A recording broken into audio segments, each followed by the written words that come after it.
Déjà, merci beaucoup. Santé. Ah bah, non, vous ne dites pas ça en France. Nous, on dit santé pour dire à vos souhaits. C'est toujours une source de beaucoup d'amusement. Donc, à vos souhaits. Peut-être juste, alors déjà, merci beaucoup pour l'invitation chaleureuse, l'accueil hier. C'est extrêmement agréable d'être ici. En plus, c'est beau, comme ça a été tout aménagé avec soin. On sent qu'il y a beaucoup d'attention et d'affection. Donc, c'est un vrai plaisir. Merci. Et puis, moi, je me réjouissais aussi de vous rencontrer. J'ai eu quelques échanges et quelques contacts en ligne avec certains d'entre vous, mais je trouvais qu'il y a une tellement belle énergie que quand tu m'as demandé de venir, j'étais là, allez, on y va. Je m'appelle Dominique, je propose qu'on se tutoie, en tout cas moi, il faut me tutoyer.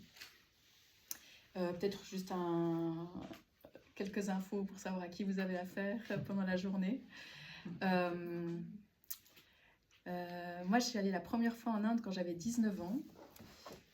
C'était absolument pas pour des raisons spirituelles, parce que moi j'ai été éduquée athée, matérialiste, scientifique, individualiste, et j'étais très bien là-dedans. Et en fait, c'est au déco de mes voyages en Inde que tout à coup je me suis dit, ah mais en fait, est-ce qu'il n'y aurait pas quelque chose d'autre et il y a une fois où je me retrouvais dans les plateaux himalayens et assise contre un rocher, et tout à coup j'ai entendu le silence. Et j'ai su deux choses, c'est la plus belle chose, et il fallait que ma vie soit avec ça. Mais j'avais aucun référentiel, ni spirituel ni religieux. Et donc ça a mis plusieurs années à pouvoir faire sens, en fait, cette expérience d'une rencontre du plus beau au-delà et au-dedans. Et j'ai fait des études de médecine, et pendant longtemps, ma pratique spirituelle, elle a été une sorte de soutien à mes études de médecine. Ça me permettait de donner du sens, de m'asseoir, de m'ancrer. Et puis progressivement, ça s'est inversé. Et puis maintenant, la médecine, pour moi, je suis devenue psychiatre. La médecine, pour moi, elle a été englobée dans ma spiritualité. Et je ne fais plus du tout de différence, en fait, entre parler avec un ami, m'occuper d'un patient, écouter un maître. C'est tout la même lumière qui se décline avec des prismes. Et puis, avec tous les voyages en Inde, j'ai eu la chance de passer du temps dans différentes traditions. La tradition bouddhiste tibétaine et puis la tradition de l'Advaita Vedanta, notamment avec deux guides, Nanima et Amrita Rupananda Swamiji que vous avez rencontrés, et d'autres comme Ramana Maharshi évidemment, et plein de maîtres en fait, et la tradition chrétienne que j'ai découvert plus tard. Moi j'ai été élevée absolument laïque, anticléricale, anti-religieuse, c'est l'opium du peuple et tout ça, donc ça a été toute une démarche tout à coup de pouvoir trouver une splendeur dans la religion chrétienne. Et donc je passe beaucoup de temps dans des carmels, enfin dans un carmel où j'ai même pu vivre avec les carmélites en clôture avec elles pendant quelques temps. Et j'ai jamais pu choisir de tradition spirituelle, je les trouve toutes belles. J'ai découvert plus récemment le sikhisme, mais voilà. Et donc autant la tradition bouddhiste que hindoue et chrétienne, et pour moi il n'y a aucune différence, donc mon vocabulaire est très mix, et je tenais juste à vous prévenir de ça. Pour moi tout est la même chose, hein, la conscience, le Seigneur, l'amour, la paix, la présence, l'absolu, l'indicible, la sagesse. Pour moi, c'est absolument synonyme. Et donc, si tout à coup, j'utilise un terme que vous n'aimez pas, c'est égal, en fait. Ne vous accrochez pas à mes mots. De toute façon, les mots ne sont jamais cela. Ils ne peuvent qu'essayer de pointer vers. Mais donc voilà, si tout à coup un des mots que j'utilise ne vous parle pas, remplacez-le par le vôtre. Le mot qui pour vous pointe vers ce que vous savez être au plus profond et le plus important. Voilà, donc j'ai continué à aller en Inde. Je vis une partie de l'année, toutes les années, en tout cas 3 mois, 3 ou des fois plus en Inde, avec des temps de retrait. J'étudie le sanskrit et j'aime beaucoup être en retrait, en silence, en isolement. Et voilà, c'est un chemin et c'est toujours nouveau. Toujours merveilleux, et je me réjouis qu'on explore ensemble. dans ce satsang. Sat, c'est l'être, et sangha, c'est la rencontre, la communauté. Donc satsang, c'est la communauté dans l'être. Donc on est tous ensemble dans une rencontre de l'être que nous sommes tous. Tu as parlé de pépites, oui, nous sommes tous des pépites, parce qu'au cœur de nous se trouve la sagesse universelle, la nature du Bouddha, la nature christique. Et donc dans une rencontre en satsang, eh bien, il y a un être absolu qui prend forme avec des mots qui sortent d'un côté, qui sont entendus de l'autre, et puis qui est co-créatif. Donc c'est notre journée. Et j'espère qu'on peut la créer ensemble. C'est-à-dire que moi, une fois que je suis lancée, je peux partir dans une direction, mais j'aimerais faire quelque chose d'un peu interactif, donc peut-être aussi pour pouvoir ajuster avec vos envies, vos besoins, vos attentes. Donc aussi quand il y aura des temps de partage, de questions, dans ces moments-là, ça me donnera aussi des idées de quels arômes rajouter à ce qu'on fait. Et sinon, pour aujourd'hui, donc moi je fais pas mal d'enseignements, mais pas uniquement dans des contextes spirituels, aussi en fait des enseignements dans les hôpitaux. Je m'intéresse beaucoup à notre souffrance actuelle, la souffrance de notre culture, qui fait une explosion de la souffrance psychique, qui est mon métier. Et donc je m'intéresse beaucoup à comment est-ce qu'on vit et comment est-ce que notre mode de vie nous éteint, mais peut aussi nous rallumer. Et en fait, le thème qui était venu, c'était de parler d'avoir comme porte d'entrée l'autocompassion, qui est la relation profonde que nous avons avec nous-mêmes en tant qu'individus. Donc on va partir très dualiste. Mais de toute façon, dès qu'on parle, on est dans de la dualité. Le seul vrai enseignement non duel, c'est le silence. Et donc on va partir de l'autocompassion.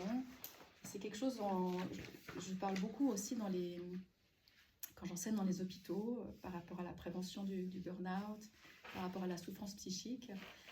Et je trouvais ça utile dans un contexte vraiment très spirituel de commencer par ça, parce qu'en fait, quelle que soit notre avancée spirituelle, on a souvent des blocages, hein. C'est-à-dire qu'on peut avancer sur un chemin, puis d'un coup il y a des choses qui nous empêchent d'aller plus loin, qui nous empêchent de peut-être pouvoir nous abandonner plus, qui nous empêchent de pouvoir nous discipliner plus, qui nous empêchent de pouvoir nous rendre disponibles, hein. D'un coup on est limité, hein. C'est les fameuses traversées du désert ou les nuits obscures. Et puis, une des choses qui, selon moi, nous limite ou nous ralentit sur le chemin spirituel, c'est la relation que nous avons à nous-mêmes. Et donc, je pensais partir de ça comme point de départ. Donc là, on est dans un thème psycho-spirituel. Et si vous me permettez, on commencerait par ça, mais après, on va co-créer ensemble. Est-ce qu'il y en a certains d'entre vous qui connaissaient l'autocompassion, qui pratiquaient les techniques d'autocompassion? Dans le bouddhisme tibétain, il y a les du moulin de pierre. Oui. Voilà. On pratique pas mal. Oui. Alors ceux qui ont... Voilà, tout à fait. D'accord. Moi, je connais juste la théorie. Enfin, j'en ai déjà entendu parler, mais j'ai pas pratiqué. D'accord, mais tu en as entendu parler. Oui. D'accord. Ça m'intéresse un peu, mais c'est tout. Ok. Très bien. Ça vous va quand on commence avec ça? Très bien. Alors, on va juste prendre un temps pour s'installer, pour atterrir ici. Déjà, il y en a peut-être qui ont fait de la route. Donc, je vous propose qu'on va juste se lever quelques instants, juste pour préparer un tout petit peu le corps à être un peu plus assis. Et puis là, étirer vers le haut. Relâcher.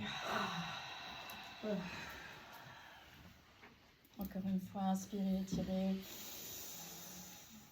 Bien allongé. Expirer, redescendre. Faites attention aux voisins, voisines. C'est pas très pratique. On va remonter une fois, inspirer, étirer vers le haut. Gardez bien, puis allongez un petit peu. Aucune ambition, c'est juste une rencontre avec le corps. Comment ça s'ouvre, comment ça s'étire. Revenez au centre et ouvrez un tout petit peu en arrière. Ouvrir le thorax, regardez vers le haut. Et on relâche. Très bien. On peut secouer un peu les jambes.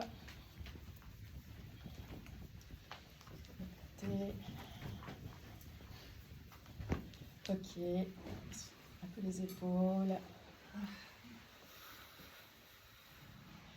Dans un sens, puis de l'autre.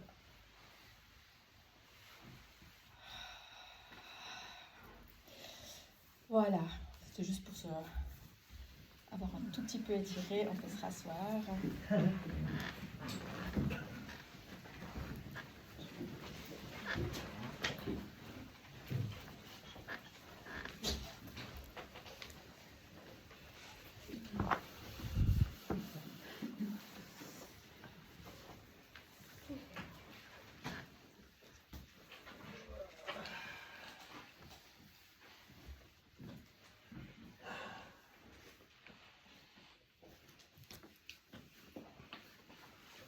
Puis pour vraiment s'installer ici, on va prendre un petit moment chacun pour soi, pour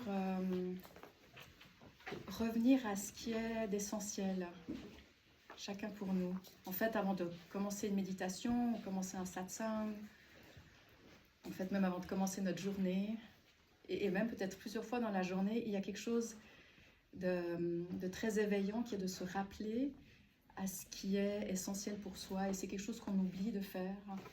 On a tendance à se lever, on enclenche la journée, on déclenche, on dort et on recommence. Et donc, en tout cas, avant de commencer un moment ou une journée ou une méditation, de revenir à ce qui est vraiment d'essentiel pour nous. Et prenons un petit moment chacun, et je vous propose juste cette grille de lecture que moi j'aime beaucoup, mais voilà, vous en avez peut-être d'autres, mais c'est une grille de lecture bouddhiste. Atisha, un maître bouddhiste du 8e siècle, qui proposait qu'il y a 3 niveaux d'individus sur un chemin spirituel, et on pourrait suivre ça pour se repositionner à l'intérieur de nous dans ces 3 niveaux. Donc le premier niveau, ce qui est appelé le niveau inférieur, c'est l'individu qui est dans une quête de son propre plaisir, de son bien-être, qui est dans une quête individuelle d'être bien, d'avoir ce qu'il veut, de vivre une belle vie, généralement une quête de plaisir, et c'est généralement notre point de départ. Donc ça, c'est le premier niveau, ça c'est le premier niveau, le niveau de départ. Après, il y a un niveau intermédiaire, et là c'est l'individu n'est plus intéressé uniquement par son propre bien-être ou par une quête de plaisir, mais à cet appel d'une certaine profondeur, d'un éveil spirituel, d'une liberté, d'une rencontre avec le divin. Et ça, c'est l'individu qui cherche à se libérer, qui cherche à s'ouvrir et à s'éveiller. Ça, c'est le niveau intermédiaire. Puis, dans beaucoup de traditions, ça s'arrête là. Mais dans la tradition bouddhiste, notamment le Mahayana, il y a l'étape d'après où c'est que cet individu, il cherche à s'éveiller, mais ce n'est pas que pour elle ou pour lui. Il y a ce désir de s'éveiller pour pouvoir offrir après à l'humanité entière, pour pouvoir devenir un vecteur d'amour, de compassion. C'est les vœux du Bodhisattva, c'est cet engagement d'une spiritualité dont le but n'est pas uniquement d'un éveil personnel, mais d'un éveil pour tous. Alors je propose qu'on prenne un petit temps, chacun pour soi. C'est pas une méditation, c'est un temps informel, mais ou peut-être je vous invite à venir vous poser la question de ce qui est le plus essentiel pour vous. En fait, la raison pour laquelle vous êtes venu aujourd'hui, à ces 3 niveaux. Donc déjà pour vous en tant que personne qui veut être bien, qui vit dans ce monde, qui a peut-être des stress, des difficultés, à ce niveau-là en fait. Pourquoi êtes-vous là? Puis après, vous allez vous connecter avec votre niveau où vous êtes dans une quête spirituelle. À ce niveau-là, en fait, qu'est-ce qui est important pour vous? Et puis après, peut-être, de vous interroger. Et en fait, une fois que j'ai découvert cette liberté inconditionnelle, cette ouverture du cœur, cette profondeur de vie, ce sera pourquoi? Pour qui? Alors voilà, Si vous avez une autre méthode de vous connecter à votre intention profonde, vous faites votre propre méthode, mais si ça vous intéresse, voilà, c'est une manière de faire. On va prendre quelques minutes. De manière informelle, on s'installera plus avant, après. Chacun pour soi.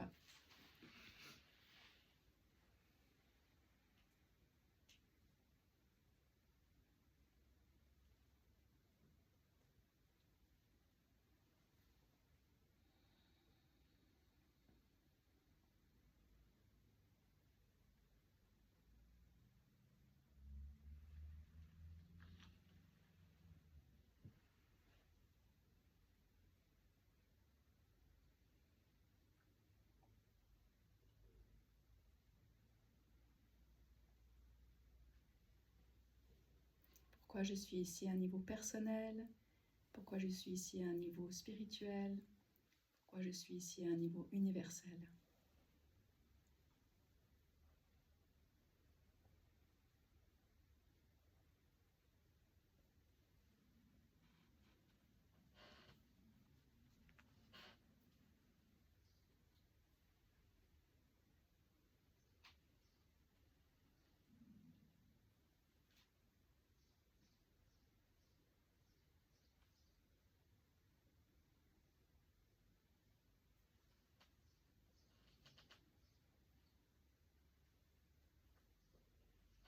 Et devenir attentif à ce qui se passe en soi lorsqu'on vient toucher cette inspiration profonde, cette aspiration de vie, ressentir l'impact que cela a en vous.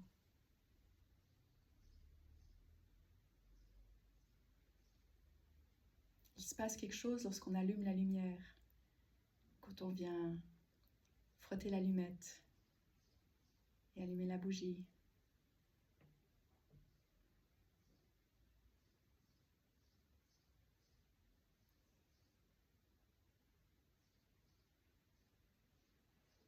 Prendre une inspiration profonde. Expirez.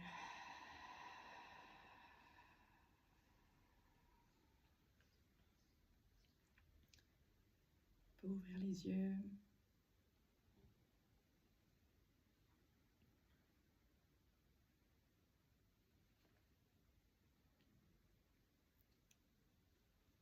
Et là, on est dans s'installer. S'installer pour cheminer. Ça, vous sentez quelque chose quand on... Il se passe quelque chose hein, quand on se connecte à ça. Ouais. Très bien. On va chacun prendre un moment, maintenant qu'on s'est un peu installé, on s'est rappelé vraiment ce qui est important, on va chacun prendre un moment, et je vous propose qu'on le fasse de manière individuelle, ça peut être silencieux ou avec un son, ça peut être un mouvement, mais je vous propose de symboliser, de ritualiser, d'entrer de manière consciente dans ce temps que vous vous êtes donné à venir ici pour pratiquer cette journée. Et on va chacun pour soi, peut-être certains d'entre vous auront envie de chanter Om, peut-être certains d'entre vous, vous avez envie de dire une prière ou un mot, ça peut être un geste, ça peut être un chant, ça peut être n'importe quoi, mais une manière d'entrer cette fois activement, hein, on a ouvert, on a mis de la lumière dans la pièce et maintenant on s'installe dedans. Et donc on va prendre un petit temps comme ça, chacun pour soi. Moi je vais juste voilà, faire un petit peu mes mélanges de traditions à moi, avec mes petits chants à moi. Mais je vous invite vraiment on peut être en cacophonie harmonieuse si vous avez une manière de faire. On se retrouve d'ici 1 ou 2 minutes. Et là, je vais m'installer dans l'autre sens parce que... Tu veux un coussin? Non, ça va comme ça.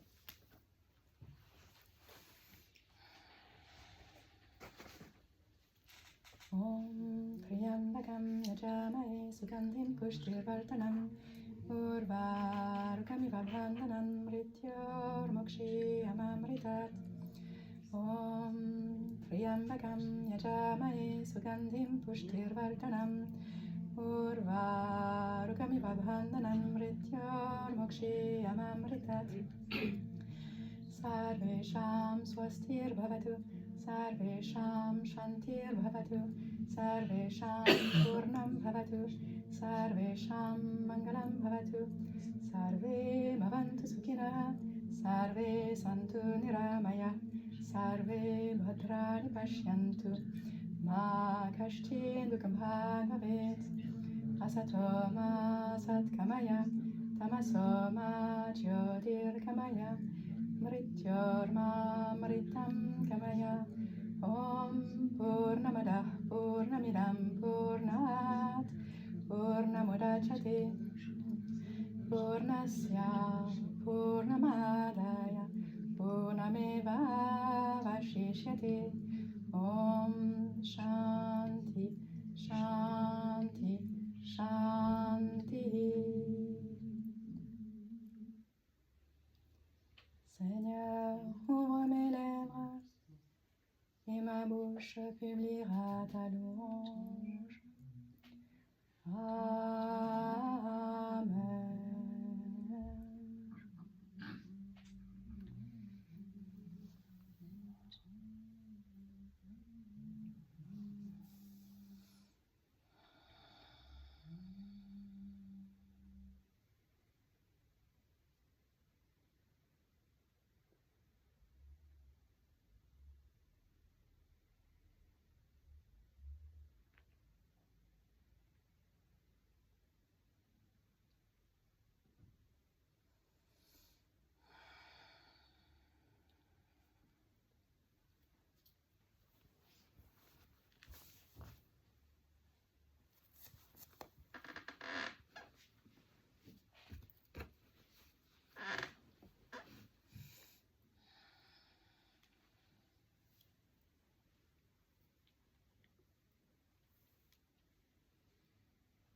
Et ça, c'est satsang.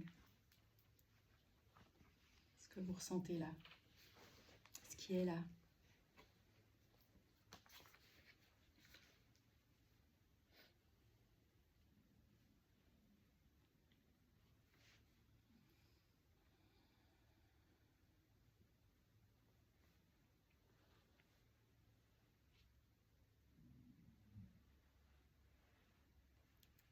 Prenez une inspiration profonde. Expirez.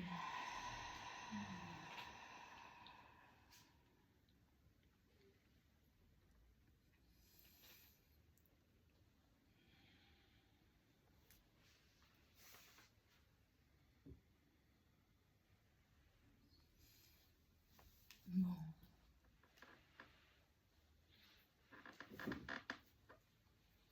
Je pourrais vraiment ne plus rien dire et juste continuer.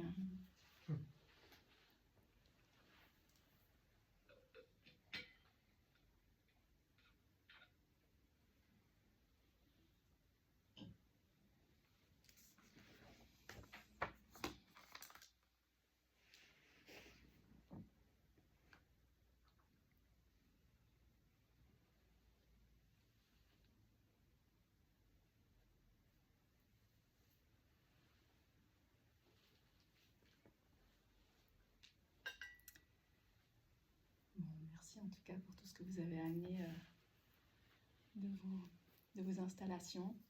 On est installé.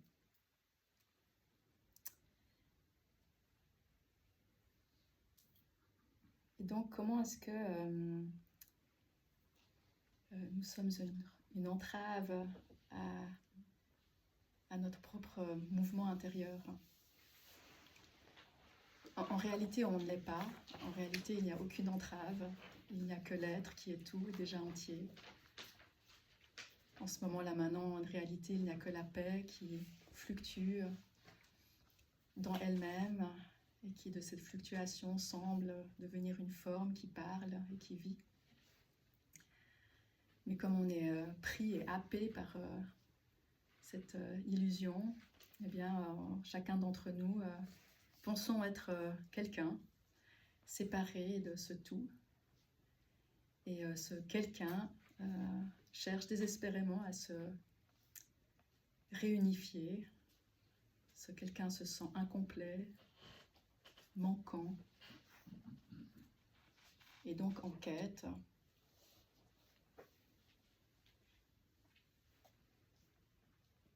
Tout cela à un niveau le plus profond ne fait aucun sens. La vague n'a jamais manqué d'eau. Mais on va partir de cette erreur que nous faisons, de penser que nous sommes séparés, puisque c'est dans cette erreur-là que nous souffrons en fait. C'est la source de notre souffrance, de nous sentir séparés d'un tout, d'avoir l'impression qu'il y a un Dieu là-bas dehors, une paix quelque part ailleurs, un état d'éveil à rechercher. Quelque chose ailleurs et autre que là maintenant, qui enfin me rendra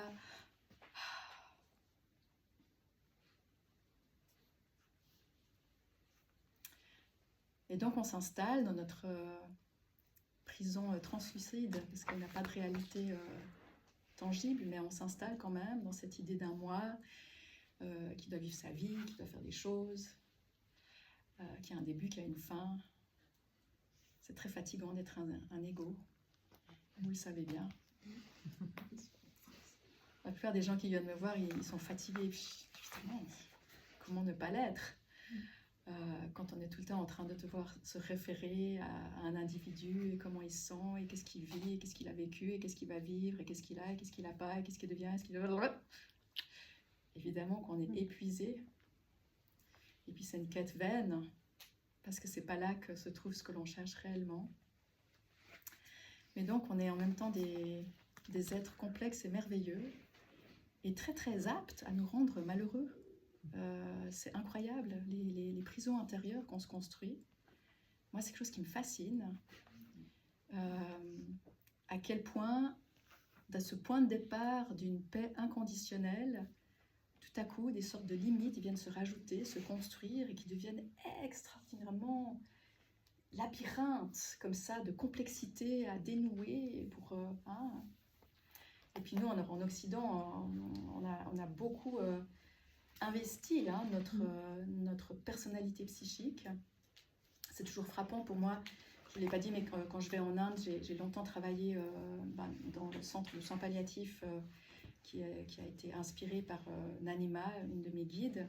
Et donc, régulièrement, quand je vais là-bas, je travaille comme médecin pour accompagner les patients en fin de vie avec des cancers.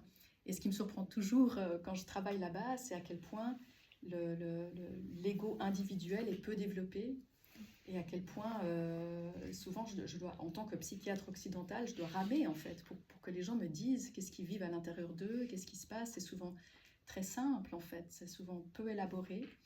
Quand je reviens ici et que je pose la question à n'importe quel de mes patients ou amis, dis-moi ce qui se passe à l'intérieur de toi, je m'assieds et j'écoute. Puis pendant 45 minutes, on me parle non-stop. Et après, je te dis, bon, là, on arrête quand même.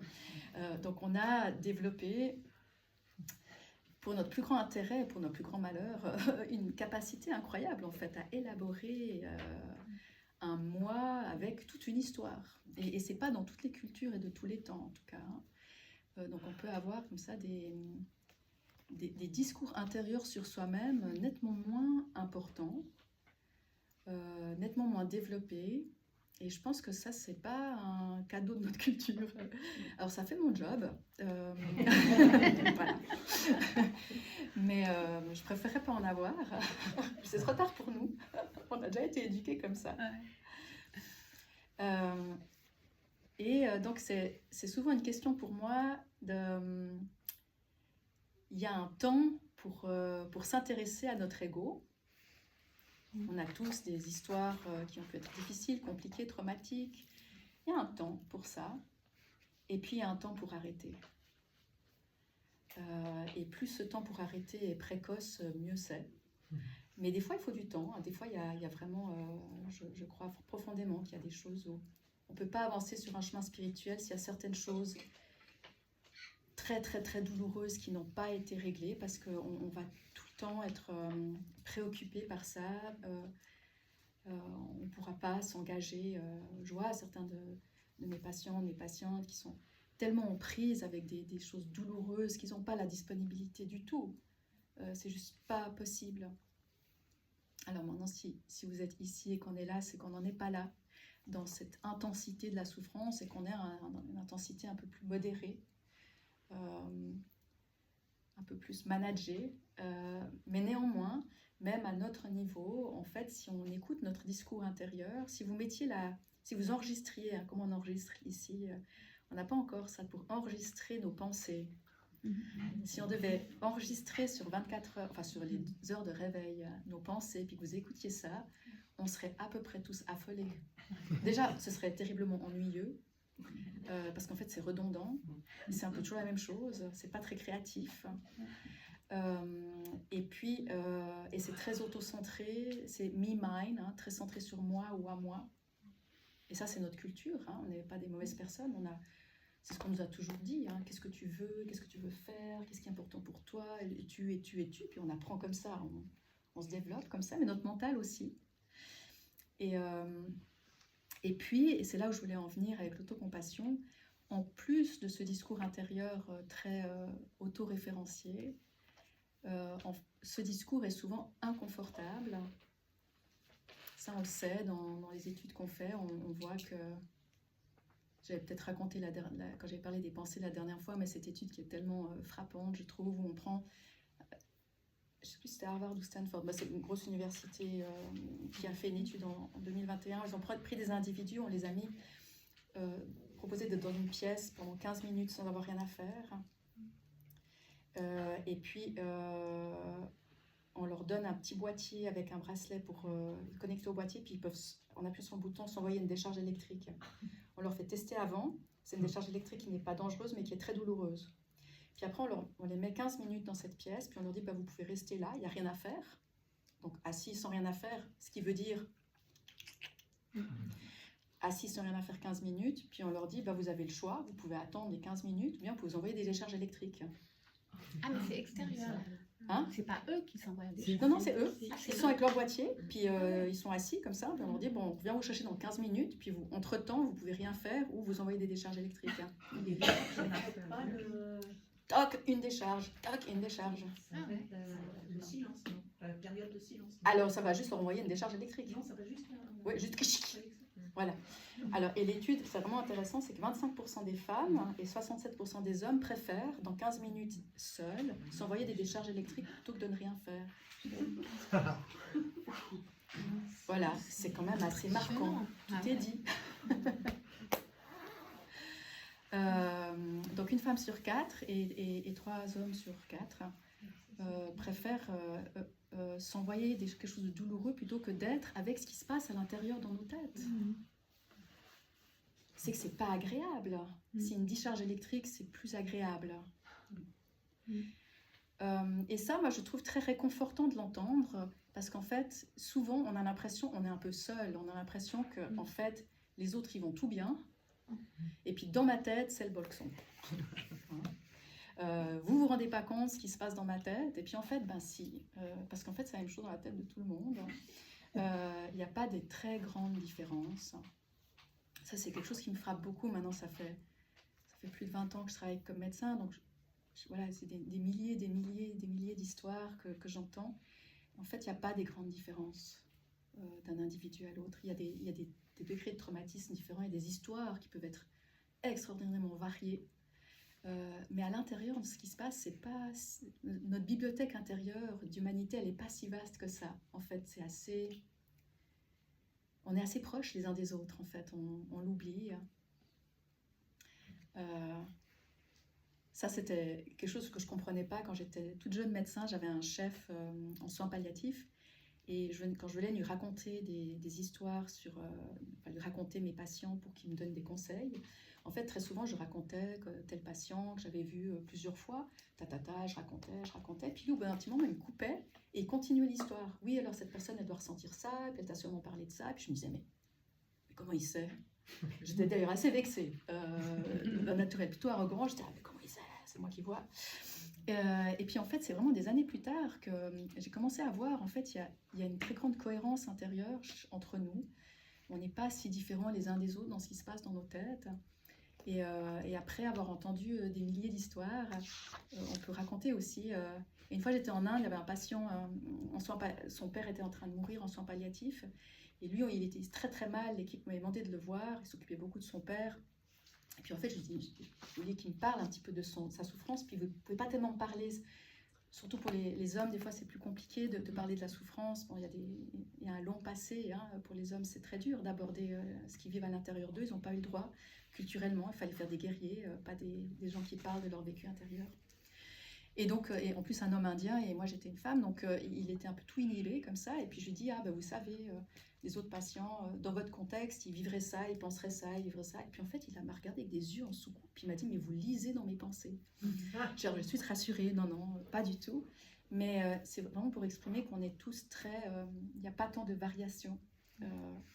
C'est difficile ce qui se passe à l'intérieur de nous. Il n'y a pas tant d'histoires que ça. On est tous reliés dans une humanité. Avec ce sentiment d'être séparés, seuls et incompris. Et on a tous ça, le sentiment que oui, mais dans ma tête, c'est pas comme la tête de tout le monde. Donc d'une part, c'est pas agréable, puisqu'on préfère s'envoyer des décharges électriques que de rester à rien faire. C'était pas des méditants, hein. Les méditants, ils sont là, 15 minutes tout seuls dans une pièce, c'est merveilleux. Donc manifestement, ils n'avaient pas pris des méditants. Mais l'autre chose, et quand on s'intéresse à pourquoi c'est inconfortable, c'est parce qu'en fait, notre discours intérieur à propos de nous est souvent méchant. Ça, c'est culturel. Ça a été très bien démontré. On est tombé dessus un petit peu par hasard. En fait, il y avait toutes ces rencontres entre le Dalai Lama et des scientifiques depuis plusieurs années, le Mind and Life Institute, pour ceux qui connaissent. Et puis, dans une des rencontres, il y avait une psychologue qui parlait du manque d'estime de soi. Et sa sainteté, il demande à son traducteur, c'est quoi ça? Puis le traducteur, il dit, manque d'estime de soi. Puis le Dalai Lama, il dit, non, mais j'ai compris les mots. Mais c'est quoi? Donc voilà, c'est pas toutes les cultures. Il y a des cultures pour qui le fait d'être... Nous, on sait bien, un manque d'estime de soi, qui comprend tout le monde. Voilà. Même pas besoin de faire lever les mains. Hein. Donc culturellement, à l'intérieur de nous, on s'est construit d'une manière... chaque culture se construit intérieurement différemment. Et nous, on a développé une extraordinaire capacité à nous critiquer, à nous condamner. On est en fait souvent notre pire ennemi. Les choses qu'on se dit à nous, imaginez que vous dites à vos meilleurs amis ce que vous vous dites à vous-même. On n'a plus d'amis dans notre culture. Parce que si quelqu'un nous téléphone le soir en disant aujourd'hui au travail, j'ai pas bien bossé, j'ai fait une faute, puis mon patron m'est tombé dessus, on va être hyper gentil. Oh là là, c'est pas cool, mais bon, tous les autres jours t'as pas fait de faute, ça peut arriver, tu te reposeras bien. En tout cas, moi je t'aime, globalement. Mais quand vous avez fait une faute et un truc qui n'a pas joué au travail, est-ce que c'est ce que vous vous dites? C'est autoflagellation. Hein? C'est autoflagellation. Exactement. Et donc ça, c'est culturel, c'est sociétal. Il y a toutes sortes de raisons très intéressantes sociologiquement. La tradition judéo-chrétienne y est pour beaucoup aussi, mais pas que. Il y a aussi l'individualisme. Quand on est seul face à son destin, on est responsable de son bonheur, et donc quand on est malheureux, c'est de notre faute. Et c'est rude, hein, mais c'est comme ça, parce que si on avait fait tous les bons choix, comme nous disent les pubs, si on fait tous les bons choix, on est heureux à la fin. Mais comme on ne fait pas tous les bons choix et qu'on est malheureux, ça doit bien être de notre faute. Et ça, c'est un des éléments qui fait qu'on est très méchant avec nous-mêmes. Et donc, on a ce discours négatif, jugeant, critiquant, dévalorisant, souvent surestimant les autres. C'est la raison pour laquelle la dépression augmente avec le temps passé sur les réseaux sociaux. C'est juste ma petite prévention de santé mentale.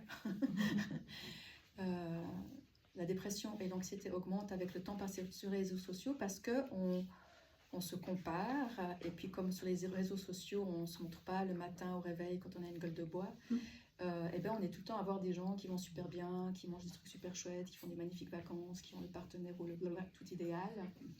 Et en fait, du coup, on déprime.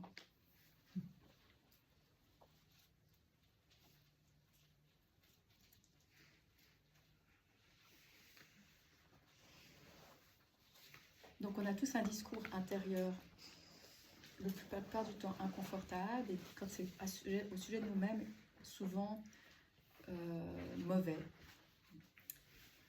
Et bien sûr qu'on s'intéresse beaucoup à ça d'un point de vue psychologique. On sait, on a fait des études, hein, quand on prend des individus, par exemple, il y a des études sur les vétérans de la guerre d'Irak, et en fait, on a regardé chez ces vétérans quel était le niveau de méchanceté intérieure. On a des échelles d'autocompassion, on peut mesurer à quel point on est plus ou moins gentil avec soi ou méchant avec soi. On est tous méchants, mais on peut l'être plus ou moins. Et en fait, on a vu dans cette étude que ce qui faisait le risque d'avoir un syndrome de stress post-traumatique, donc c'est ces gens qui vont être très très très mal pendant très longtemps après des traumatismes de guerre, ce qui faisait le risque d'avoir un PTSD, un syndrome de stress post-traumatique, c'est pas l'intensité ou le nombre de traumas, mais c'est à quel point ils sont à la base gentils ou méchants avec eux-mêmes. Donc il y a une corrélation directe. Quand il nous arrive quelque chose de difficile, plus on a été méchant avec soi à l'intérieur de soi, plus on va être mal après. Donc ça c'est des choses qu'on connaît maintenant bien en psychologie, en psychiatrie. C'est pour ça qu'on enseigne des techniques pour apprendre. C'est ce que je vais partager aujourd'hui avec vous ce matin. Après cet après-midi, on fera en free flow, mais je voulais partager ça avec vous. En fait, il y a des études, des techniques de méditation qui ont été développées, qui viennent du bouddhisme, qui ont été développées, qu'on utilise en thérapie. Mais moi, je pense que c'est au-delà de la thérapie. C'est pour ça que je vous en parlais aujourd'hui dans un contexte spirituel, pour apprendre à développer une attitude intérieure bienveillante avec soi-même. Et ce qu'on voit d'un point de vue psychologique, c'est que quand on enseigne ça à des personnes, ça diminue leur anxiété, ça améliore leur sommeil, ça diminue la dépression. Donc ça a un impact, en thérapie, c'est un impact direct. Et donc il y a toutes sortes de techniques qui viennent des traditions bouddhistes et qui marchent parce que, et là je vous donne juste le petit background scientifique parce que je trouve ça très très aidant quand on est sur un chemin méditatif. C'est de savoir, je ne vais pas entrer dans les détails parce que c'est ce que je raconte pendant des heures dans les hôpitaux, mais il y a beaucoup d'études qui ont été faites en neurosciences, il y a beaucoup d'études qui ont été faites en médecine et en psychiatrie. La méditation, quand on la pratique régulièrement, ça change la structure de notre cerveau. Et c'est la même chose que ce soit pour des techniques de pleine conscience ou que ce soit pour des techniques d'autocompassion. C'est-à-dire qu'on peut apprendre à devenir bienveillant avec soi-même. Ça marche. Alors ça, c'est d'un point de vue vraiment psychologique. On pourrait se dire, bon, ben d'accord, c'est intéressant. Et puis d'un point de vue psychologique, je vais me sentir mieux en moi. Puis c'est bien, hein. Mais on est à ce premier niveau. Hein, les 3 niveaux, hein, chemin pour soi-même, donc là, oui, chemin d'éveil, et puis chemin pour tous les autres. Donc là, à un niveau individuel, quand on est bienveillant avec soi-même, ben, on est déjà mieux en soi, donc on va être moins angoissé, moins déprimé, et ça c'est tout bénef. Mais après, est-ce que ça a un impact sur un chemin spirituel, un chemin d'une quête de profondeur, un chemin d'approfondissement, de découverte du joyau de l'être? Et moi, je dirais que oui, que ça a un impact dans quelque chose déjà de très basique, dans le fait que vous avez sûrement remarqué, mais même si on est très engagé sur un chemin méditatif et spirituel, en fait, on a de la peine à tout le temps être dedans. On est constamment distrait. On est constamment à faire d'autres choses, Après, on fait des journées de retraite et tout ça. Puis là, on est bien dedans. Puis on se dit, promis, plus jamais je dévide. Cet alignement-là, ça y est, c'est bon, j'ai trouvé. Et puis on rentre à la maison, le téléphone sonne. Bien merde, on a déjà oublié. Il y a de nombreuses causes à cette distraction. Il y a d'une part qu'on est dans une culture qui valorise le fait d'être distrait. Il y a énormément d'argent qui est fait et qui revient à toute l'industrie humaine dans le fait de nous distraire de nous-mêmes. Mais une des choses qui nous distrait aussi, c'est justement nous-mêmes. Et moi, comment je me sens, est-ce que je vais, et qui je vais, et moi. C'est revenir à moi, à moi, à moi, à moi. Et ça, c'est une cause majeure de distraction par rapport à un chemin d'intériorité. Et donc, quand on commence à transformer la manière que nous avons de nous parler, d'être en nous, on commence à faire de la place. Toute cette place qui est prise par tout le temps que l'on passe à nous intéresser à nous, notre histoire, comment on vit et tout ça, quand ça tombe, mais ça fait plein de place dans la tête. Bêtement. C'est très mécanique, c'est pas du tout poétique ce que je vous dis. On pense moins en soi, on pense plus à l'être. C'est la mathématique toute simple. Et donc c'est pour ça une manière, à ce niveau-là, en termes d'un éveil personnel, en termes d'un désir d'union au divin, dans un désir de libération, eh bien, le fait de transformer notre discours intérieur pour le rendre plus bienveillant et donc moins distrayant. Parce qu'en fait, quand on fait quelque chose qui ne se passe pas bien, si on est bienveillant avec soi, c'est « Ah, j'ai fait ça super mal, ok, d'accord, je me sens comme ça, tout va bien, je me fais un câlin et je continue. » Ça prend 10 secondes. Si on est dans une critique, « Ah, mais en fait, j'aurais dû faire ça, oh, puis c'était pas bien du tout, puis d'ailleurs, la dernière fois... » Et puis en fait, on passe beaucoup de temps à élaborer, à réfléchir, et puis enfin, on prend beaucoup de temps pour ça. Donc là, d'un point de vue de libération intérieure, c'est en fait de faire de la place dans notre esprit. Et ça, en fait, c'est une autre manière. En fait, les traditions spirituelles, c'est ce qu'elles font. Toutes les traditions spirituelles vont chercher à occuper notre esprit par des choses qui ne sont pas nous. C'est pour ça qu'on retrouve toujours la lecture de textes, l'apprentissage par cœur de textes, des rituels extérieurs où on doit faire des cérémoniels et tout ça. En fait, c'est des choses qui font qu'on n'est plus dans notre moi-je, mais on est dans quelque chose d'autre. C'est un reconditionnement, en fait. Donc, on peut le faire, on pourrait faire, de décider de faire les 100 000 répétitions de Om Mani Padme Hum comme dans les Monjo, et puis là, en fait, ou bien n'importe quel mantra qu'on récite, et on va occuper notre esprit constamment avec des répétitions de mantras. En fait, pendant ce temps-là, on n'est pas en train de penser à soi. On peut, la Lectio Divina, là aussi, on n'est pas en train de penser à soi. On peut réciter la Bhagavad Gita. Et donc ça, c'est des choses où on occupe notre esprit avec autre chose que « et moi, et moi, et moi ». Donc ça se fait. Et puis l'autocompassion, c'est une autre manière, mais voilà, qui vient un peu d'une autre tradition et qui, moi, je trouve être extrêmement aidante. Et c'est pour ça que je voulais partager avec vous. Ça va comme introduction théorique? Désolée si c'est un petit peu théorique et scientifique, mais moi je trouve que ça aide à poser les choses. Voilà, comme ça on est... Donc on peut apprendre à changer notre langage intérieur qui va nous amener de plus en plus rapidement à ne plus en avoir. C'est ça, une fois, je travaillais avec Nanima, donc dans le centre de soins palliatifs, puis on avait fait une journée de camp gratuit pour des patients à Rishikesh. Il y avait plein de patients, c'est 1 heure de route pour y aller. C'était hyper intense comme journée, avec plein de situations évidemment dramatiques, comme c'est dans la zone rurale dans l'Inde, avec des gens avec des cancers affolants, des situations sociales terribles, des injustices sociales. Bref, on rentrait le soir, moi, j'étais éreintée. Éreintée du style, la seule pensée dans ma tête, c'est « je veux dormir ». Et puis, il n'y a rien d'autre qui m'intéressait à ce moment-là. Puis Nanima, elle, on arrive, moi je m'affale comme ça sur sa véranda, puis elle, Elle prépare, elle n'arrêtait pas de faire plein de choses, et des téléphones, des machins et tout. Puis au bout d'un petit moment, elle est beaucoup plus vieille que moi, puis au bout d'un petit moment, j'en pouvais plus. J'étais, mais t'es pas fatiguée? Presque comme ça, arrête quoi, tu ne peux pas t'arrêter. Puis j'ai dit, mais t'es pas fatiguée?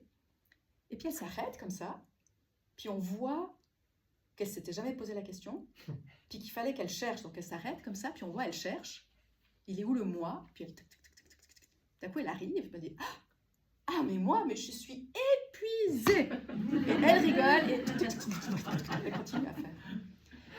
Et donc là on voit que le moi-je, comment je me sens, ce qui m'arrive, c'est là, mais il fallait le chercher. Et c'était d'ailleurs une surprise. Elle m'a regardée comme ça. Ah, ça. Ah oui, d'accord, ok, attends, je vais te dire. J'y vais. Ok. Épuisée. Donc voilà, moi j'étais confrontée par le fait qu'elle ne soit pas fatiguée, mais j'étais encore plus confrontée par le fait qu'elle n'y a même pas pensé. Bon, là on sait qu'on a du chemin. En tout cas, moi, à chaque fois que j'y pense, je suis là, je ne suis pas. Hein.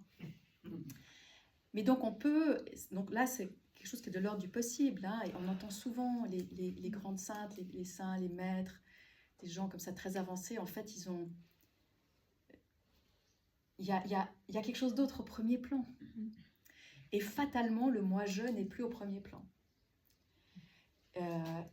Et pour moi, dans notre culture, il me semble que ce qui aide beaucoup à passer ce moi-je dans un plan beaucoup plus retiré, c'est justement d'avoir installé avec ce moi-je une relation bienveillante. C'est-à-dire, tu es là, je t'aime tout plein, et puis si tu as quelque chose de vraiment important, je vais écouter, mais globalement, la plupart du temps, je ne m'intéresse pas. Mais je t'aime tout plein.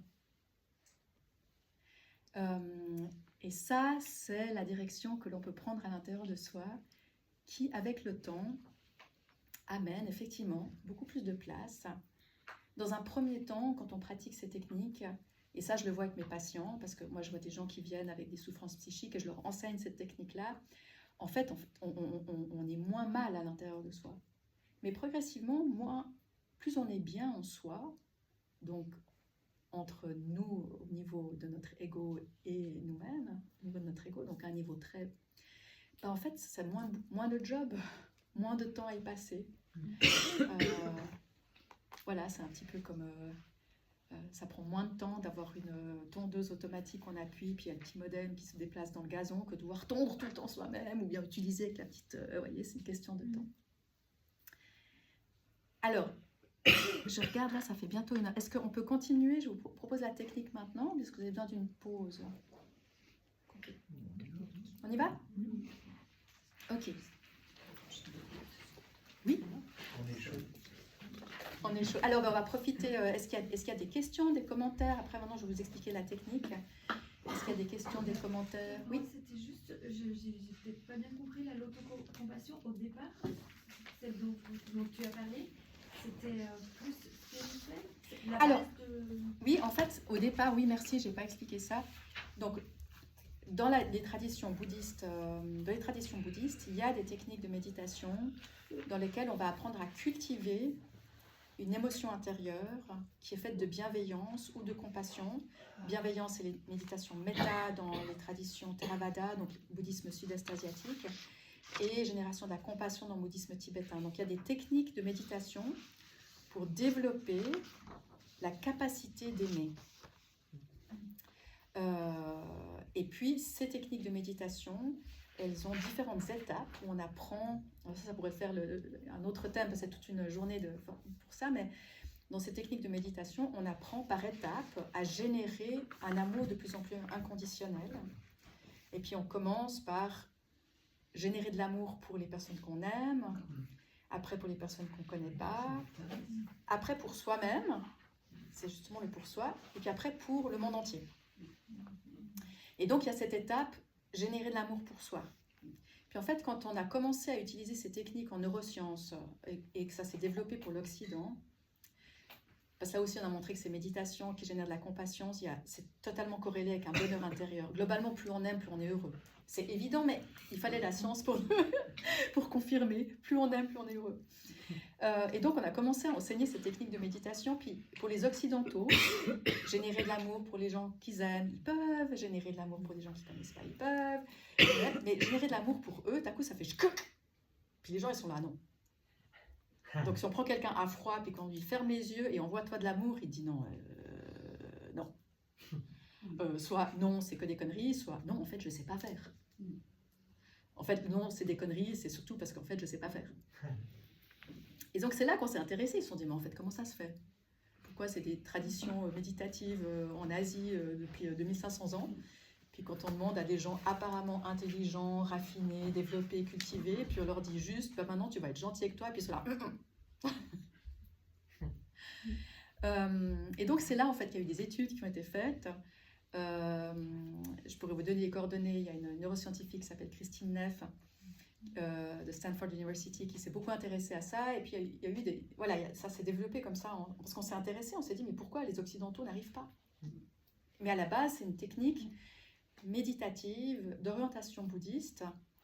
Et l'idée dans le bouddhisme, c'est de développer cette vision vraie de la réalité, c'est la sagesse, la partie de la sagesse, et de développer une compassion inconditionnelle. Et en fait, la sagesse est un moyen d'arriver à la compassion inconditionnelle, mais il y a aussi des techniques pour devenir de plus en plus compassionné. Voilà, apparemment, une fois, c'était Mathieu Ricard qui avait demandé au Dalai Lama, il allait faire une longue retraite, puis il a dit au Dalai Lama qu'est-ce qu'il lui conseillait de faire comme pratique. Puis le Dalai Lama, il a répondu compassion, compassion, compassion. Donc ça doit être assez important. Donc voilà, donc en fait, ce que je vais partager avec vous comme technique, c'est pas du tout de moi, c'est justement ça a été développé en sciences, mais ça vient du bouddhisme tibétain. Et du bouddhisme, enfin ça vient du bouddhisme, pas forcément uniquement du tibétain. Et c'est pour ça qu'il y a un flou entre l'aspect psychologique et spirituel. Dans cette tradition, on ne peut souvent pas séparer. C'est nous qui séparons le psychologique du spirituel. En Inde, ça ne fait aucun sens. On ne peut pas parler de psy sans spire. Enfin, c'est pas dissociable. Il n'y a que chez nous, on aime bien faire des séparations. Voilà. Mais... Donc voilà, ça répondait à ta question? Oui. Est-ce qu'il y a d'autres questions ou commentaires là-dessus? Moi, c'est juste une remarque. Je trouve que la psychiatrie occidentale est très, entre guillemets, violente, j'ai envie de dire. Je parle en connaissance de cause. Et c'est vrai que c'est vraiment cette séparation entre moi, je suis le scientifique, je sais, et la spiritualité, ouais, c'est gentil, mais je sais pas si c'est avec ça qu'on va te soigner. Moi, ça... Alors ça change. Honnêtement, je ne sais pas comment c'est en France. Mais en tout cas, moi je participe depuis plusieurs années à la faculté médicale de Lausanne en Suisse, où il y a des enseignements qui se font sur la dimension spirituelle et religieuse en médecine, et puis des interventions. Enfin voilà, les choses changent. En fait, moi je vois, ça fait 15 ans que j'enseigne à l'Uni pour la faculté de médecine, des toutes petites interventions justement sur la spiritualité, et je vois les générations changent. Maintenant, quand on parle de spiritualité avec des étudiants en médecine, ils vont dire ah bah oui, en fait ça ou ça ou ça. Donc voilà, ça change, ça va mettre du temps.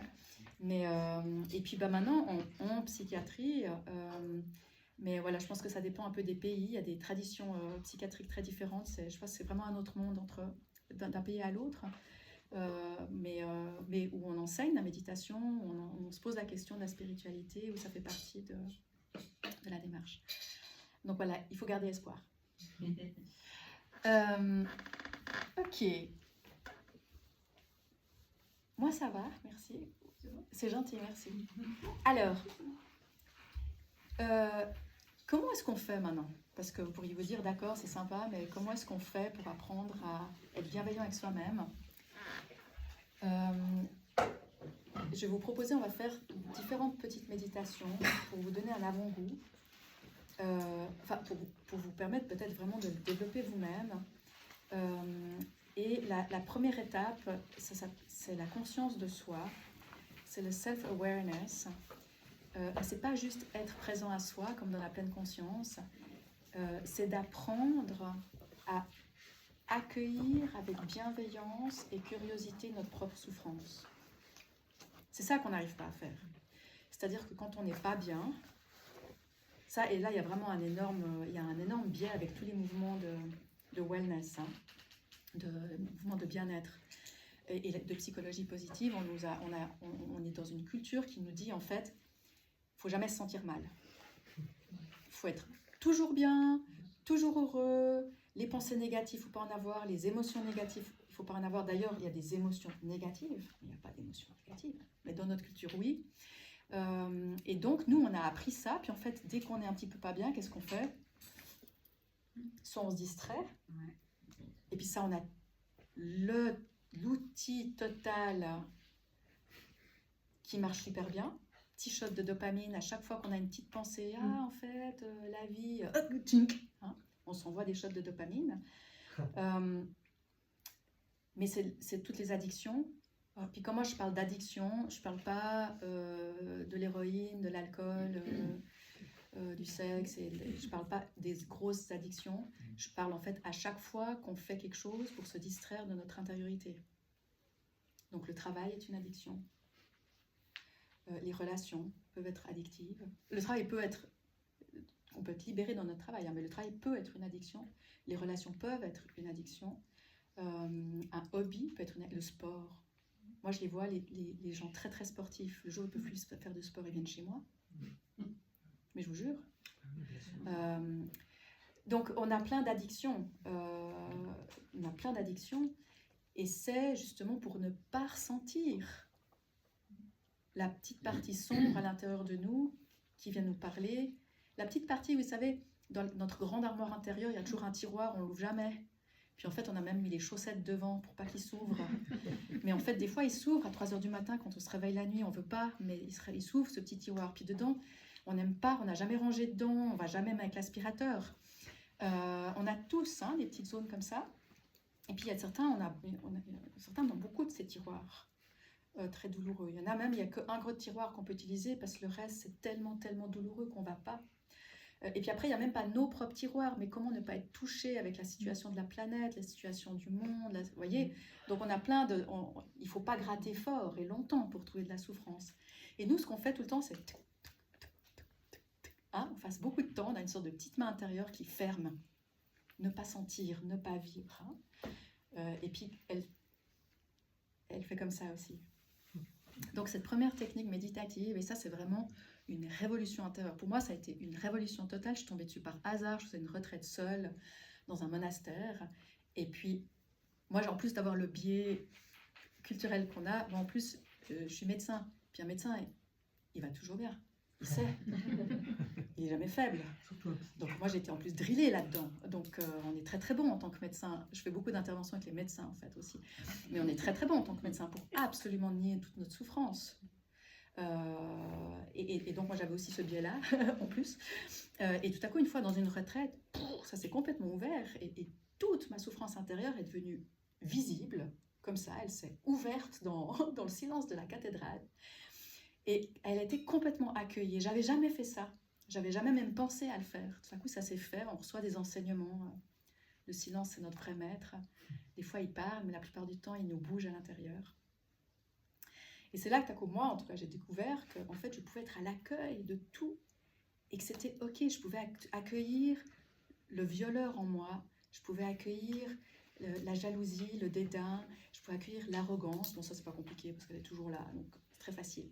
Je pouvais accueillir plein d'émotions intérieures et que c'était plus on laissait de la place pour ça, plus ça se diffusait. Et en fait, c'est un peu comme les sons dans une cathédrale. Si on fait puis après il y a un écho, puis à la fin il y a quoi? Il y a du silence. Ben, c'est la même chose avec notre souffrance intérieure. On la laisse, elle s'étend dans la cathédrale intérieure et elle se dissout dans le silence. Mais ça se fait pas si on la retient. Il faut la laisser. Et pour la laisser, il ne faut pas en avoir peur. On retient. Faut pas la Ça retenir. ne se passe pas si on la retient. Si on est comme ça avec notre souffrance, puis qu'on est là, il ne faut pas parler fort. Hein, si on a peur, en fait, on est globalement effrayé de nous-mêmes. Nos plus grandes peurs, c'est de ce qu'on peut vivre à l'intérieur de nous. Et c'est hyper invalidant. Donc là, il n'y a pas du tout de liberté. Vous voyez à quel point ça nous empêche d'être libre spirituellement. Comment est-ce qu'on peut être libre spirituellement si on peut avoir des expériences merveilleuses de profondeur, de rencontre avec le divin, de dissolution dans la conscience, on peut avoir des expériences d'ouverture de la conscience, on peut avoir des expériences extraordinaires, puis après ça s'arrête, puis on est là. Faut pas que je sente ce qu'il y a dans moi. Hein, donc c'est pour ça qu'on n'avance pas sur un chemin spirituel, c'est parce qu'il y a ça, une des hypothèses. Hein. Tout ce que je dis, j'ai dû le dire au début, mais tout ce que je dis, c'est des hypothèses. Donc vous regardez si c'est... Peut-être que même dans quelques mois, je me contredis entièrement, mais c'est des hypothèses.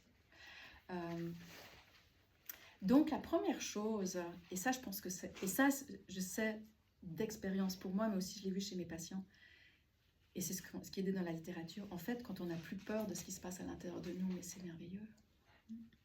Parce qu'on peut passer 15 minutes dans une pièce sans se voir des décharges électriques. Mais on peut aussi accueillir, parce qu'on a tous des moments d'inconfort, ça fait partie de notre vie. Un jour on est fatigué, un jour on se dispute avec quelqu'un, un jour il nous arrive une tuile, un jour on a mal quelque part. Hein. Enfin, c'est dur d'être humain. Puis après la difficulté des relations, on est des êtres tellement complexes.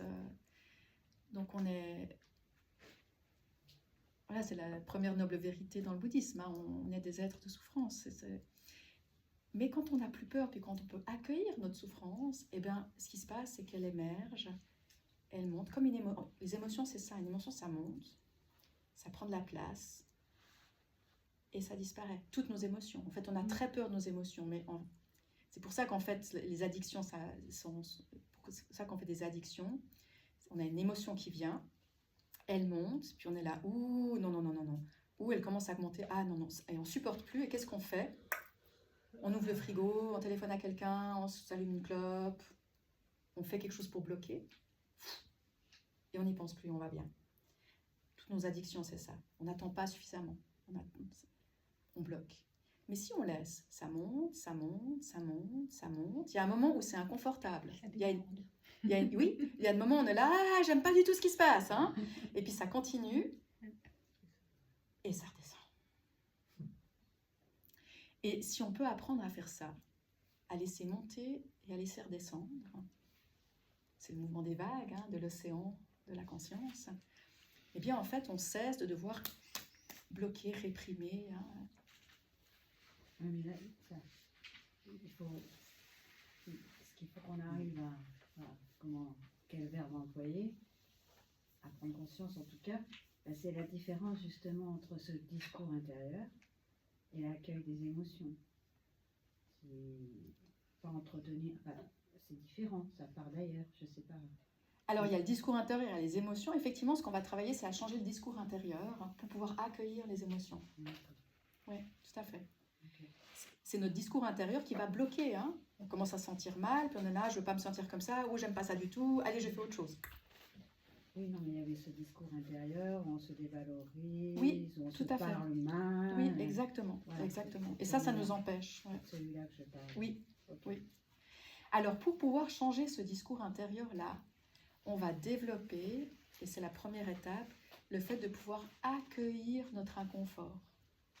Accueillir notre sensation inconfortable avec confiance, avec bienveillance, pour progressivement ne plus en avoir peur. Et donc, on va même accueillir notre petit tortureur intérieur. On a tous un petit tortureur intérieur qui nous connaît très bien. Hein. Notre mental nous connaît très bien, donc il sait très bien comment nous faire réagir. Hein. Parce qu'il va chercher là où ça fait mal. Pour ceux d'entre vous qui ont fait des retraites de méditation, après plusieurs jours, surtout si on est seul et en silence, un jour, 3 jours, une semaine, plusieurs semaines, un mois, il y a un moment où tout à coup, il y a les démons qui arrivent. Parce qu'en retraite, on ne peut pas aller... Dans notre quotidien, on arrive, hein, clac, clac, clac, tic, tic, tic, fait plein de trucs. Nos démons, ils restent un peu tapis là. Mais quand on est seul, en silence, et à pratiquer, les démons, ils sont là. Alors, et ils débarquent. Hein. Et c'est pour ça qu'il faut faire des retraites, c'est hyper important. D'ailleurs, une très bonne retraite, c'est une retraite où on a été à un moment très très mal. Si c'était juste hyper relax, trop cool, les Bahamas, pieds en éventail, c'est sympa. Mais on n'aura pas creusé. L'idée, c'est d'agrandir notre grotte intérieure pour qu'il y ait de plus en plus de place, pour que ça devienne notre intériorité totale. Donc ça, c'est la première étape. Et puis, on va faire une petite pause et on fera directement ça. La première étape, c'est une méditation dans laquelle on va apprendre à accueillir notre inconfort avec beaucoup d'espace et beaucoup de confiance. Et puis laisser monter et laisser redescendre. Et comment on va faire ça? On va faire on appelle ça une technique d'exposition. En fait, chacun d'entre vous peut réfléchir à la pause. Il faut apprendre, c'est une aptitude intérieure. Donc si là je vous dis, allez rechercher le plus grand traumatisme de votre vie, puis maintenant vous allez l'activer, puis vous allez être en paix avec, ça ne va pas le faire. Hein. Ça s'apprend. C'est comme si on veut faire des haltères, si on veut faire puis qu'on dit, allez ok, moi je vais commencer avec 50 kilos, le coach s'il est bon, il va me dire, non, t'es chouquinoute, mais on va commencer avec 2 kilos. Hein, tu vas commencer progressivement. C'est la même chose en fait, avec ce travail intérieur, on va commencer avec un petit inconfort. Et puis avec le petit inconfort, on va apprendre à pouvoir le petit inconfort qui monte. Puis on est là, ouais, ok, je peux rester stable, je peux accueillir. Et puis je peux laisser être. Et en fait, ça va. Puis on fait ça avec un petit inconfort. Je sais pas, c'est du style, on est dans un bouchon, puis on est embêté, ou bien, je sais pas, ou bien un truc entre 1 et 10. 10, c'est votre plus grand stress, puis 1, c'est votre stress le plus petit. On est à 3, 2, 3. Il faut s'entraîner là. Puis une fois qu'on est bien entraîné à ce niveau-là, eh ben on peut augmenter la difficulté. Donc ce qu'on va faire après, c'est qu'on va faire une technique où on va accueillir comment on est à l'intérieur de soi, avec un petit stress. Donc réfléchissez, ce matin, hier, avant-hier, vous allez chercher un petit moment où vous étiez là. Pas un truc trop grave, hein, et pas un truc relationnel. Parce que vous voyez, si vous ressortez le truc, il y a mon mari qui n'a pas vidé le lave-vaisselle. Oui, c'est pas un gros stress, mais en fait, ça fait 25 ans qu'il l'a. Vous voyez, puis on s'en sort plus. Ou bien ma femme, elle m'a dit ça, puis en fait, à chaque fois, elle me dit ça. Donc, pas un truc relationnel, parce que ça va faire monter la mayonnaise. Choisissez un truc d'énervement, d'inconfort. À un moment où vous n'étiez pas bien, mais c'est pas trop grave.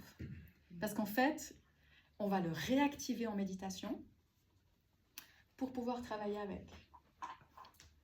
Et ce qu'il y a de incroyable, c'est vrai que ça paraît être un peu bizarre, vous êtes samedi matin, vous auriez pu vous balader, vous venez ici, puis moi je suis là. Alors, on va juste, j'aimerais que vous sentiez tous très mal maintenant, on va gauger un peu dedans. Mais c'est vraiment parce que c'est absolument merveilleux quand on peut devenir curieux et bienveillant avec notre inconfort. C'est tellement, tellement libérateur. Et moi, pendant des mois, je rentrais après ma journée de travail, je m'asseyais et j'étais là, ok, où est-ce que j'ai été pas bien, où est-ce que j'ai merdé, où est-ce que c'est pas allé, pour aller le revivre. Parce que sur le moment, dans la journée, si j'avais un gros doute avec un patient, bien s'il y avait un truc qui s'était mal passé avec mon chef et tout ça, j'allais pas commencer à dire, alors 2 minutes, moi, je travaille, j'arrive. Donc je mettais ça en réserve. Et puis après, le soir, je me disais, où est-ce que j'ai été mal? Ah, là, j'étais vraiment inconfortable. Ok, je le réactivais. Et je travaillais avec. Et vraiment, il y avait une joie. Donc, j'entrais du travail en me disant, où est-ce que j'ai été mal aujourd'hui pour que je puisse travailler ça? Et parce que si on veut être libre, si c'est ça qu'on veut vraiment, c'est ça qu'on veut vraiment. Et pour moi, il y avait quelque chose de l'ordre, il y a de la liberté à être libre à ce niveau-là. Ça fait de la place. C'est vraiment un niveau très basique, hein. Mais si on ne construit pas bien les fondations de la maison, le toit, il n'est pas droit. Alors voilà, on fait une petite pause. Ouais, c'est le temps de faire une pause. On se retrouve dans combien de temps?